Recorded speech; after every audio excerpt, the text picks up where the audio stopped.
This is it na nga mga Mima, sino ba ang pinaka-excited dyan? Dahil ngayong araw na ito ay 18th birthday na po ni Beyonce.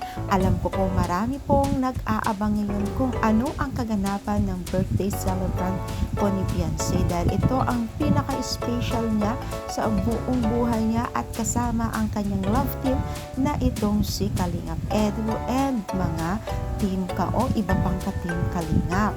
Alam niyo ba guys na ito na yung pinaka-aantay ng mga taga-supporters ng Team EDSI. Yes, mga Mima, kung ikaw ay isa sa mga nag-aabang, eto na, abangan na natin ang kaganapan. Maaring ganito ang kaganapan sa 18th birthday ni Beyonce at siya po ang pinakamatagal na pinagpapraktisan at pinaghandaan ng Team Kalingap.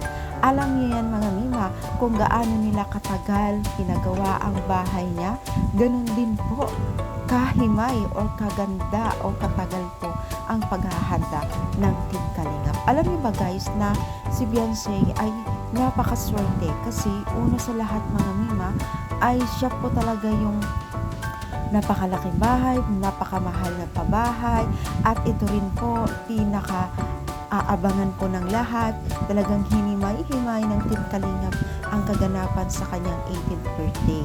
Alam niyo yan, kung isa ka sa taga-supporters, taga-subaybay, alam niyo yan. I-comment down ng happy birthday kay Beyonce kung isa ka sa mga nag-aabang at taga-supporters ng Love Team EDSI. Abangan sa YouTube channel ni Kalingap Rab ang pa-live streaming. Pa-comment down, pa-share.